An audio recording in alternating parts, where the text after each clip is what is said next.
Good evening. You are watching Reporters Diary on the Echo of India's digital platforms. And before we move ahead with our team of reporters, let me share with you the major points which are in news today. Expressing concern over the surge in COVID-19 cases across the country, Supreme Court today asked the center and all states to file within 2 days status reports having reports of steps taken to deal with the situation.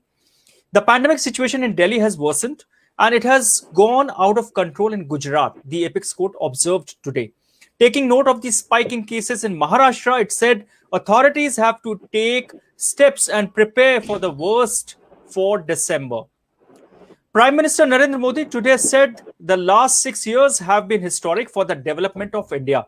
According to the Prime Minister, the 2014-29 period between the 16th to 18th Lok Sabha is very important for a young democracy like India, and lot remains to be done in the remaining 9 years, as the age of 16, 17 and 18 years is very important for the youth. So is the time between the 16th and the 18th Lok Sabha for a young nation like India, he said. In a sigh of relief, comedian Bharati Singh and her husband Harsh Limbashia were today granted bail by a Mumbai court. The couple were arrested after seizure of drugs from their house in suburban Mumbai. The magistrates court granted bail to the couple on a bond of rupees 15,000 each. Singh was arrested on Saturday night by the Narcotics Control Bureau (NCB), while her husband was taken into custody on Sunday morning following seizure of cannabis from their house in suburban Andheri. They were produced on Sunday before the magistrates court, which remanded them in judicial custody till December 4th.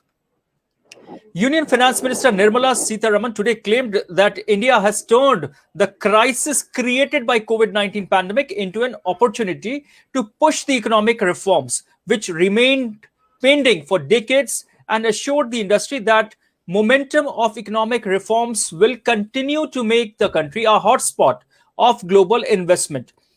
Even at the time of COVID pandemic, the Prime Minister has not lost an opportunity to take deep reforms, to undertake those kinds of reforms which have not seen the light of the day over the decades.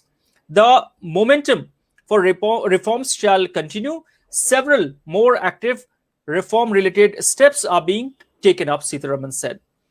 And in a sign of worry for US President-elect Joe Biden, a new study has predicted that the number of confirmed COVID-19 cases in the country is likely to increase to 20 million by the end of January, nearly doubling the current level of 12 million cases. The research published in the journal Scientific Reports applied a mathematical model which had accurately forecasted the rate of COVID-19 growth over the summer of 2020. Now, these are very important points we have in news. Now, I'm joined by our team of reporters, Razia and Asmita. We start with you, Asmita. What all happening?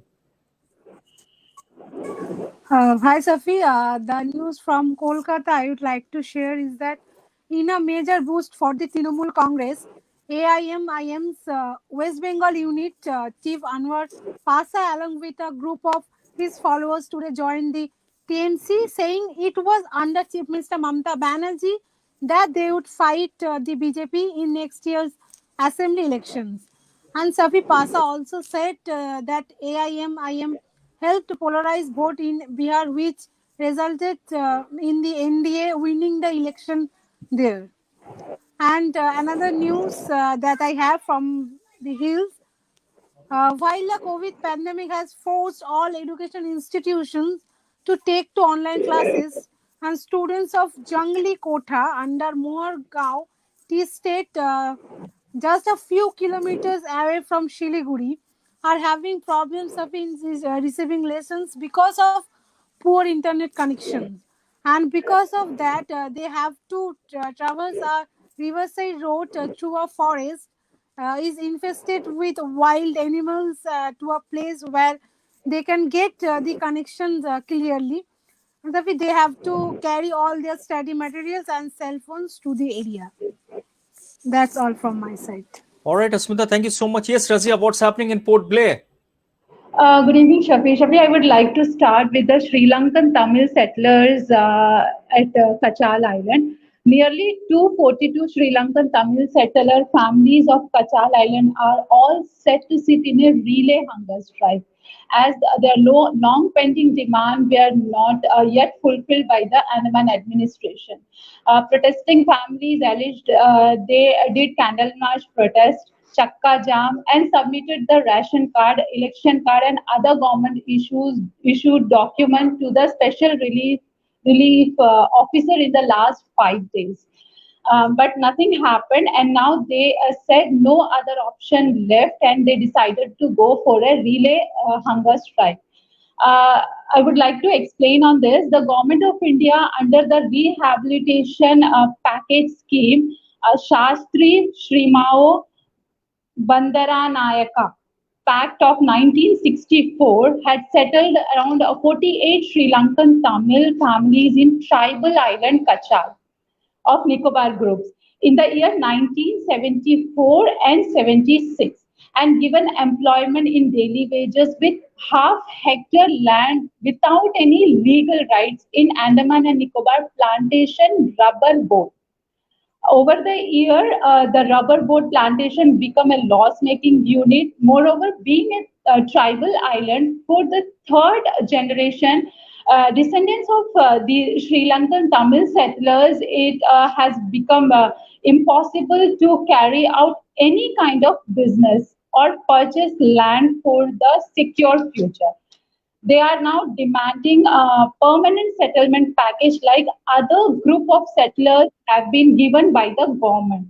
These Sri Lankan settlers moved court in the year 2010, and court had ordered Andaman administration to prepare proper settlement package for them. But Shafi, after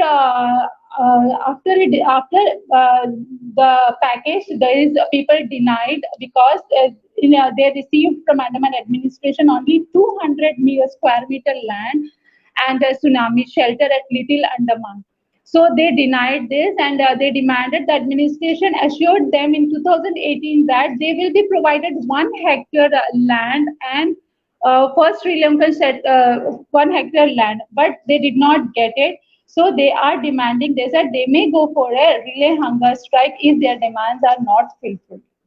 And another news is Shafi, in Choldari village, creek tourism is gaining fast popularity, and locals are visiting on daily basis. And the local who are running this kayaki and helping these locals visiting there to go in kayaki boat to Flat Bay Island, they are youngsters are earning money these days, so they are happy with this creek tourism, and the locals are happy.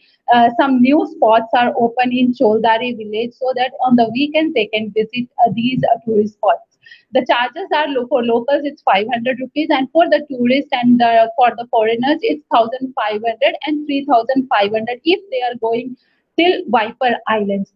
So for today, that's all from Andaman, Shafi. All right, thank you, Razia Smita, for joining Reporters Diary. Viewers, this is all we have in Reporters Diary this evening. Please do join us tomorrow again. Thanks for watching.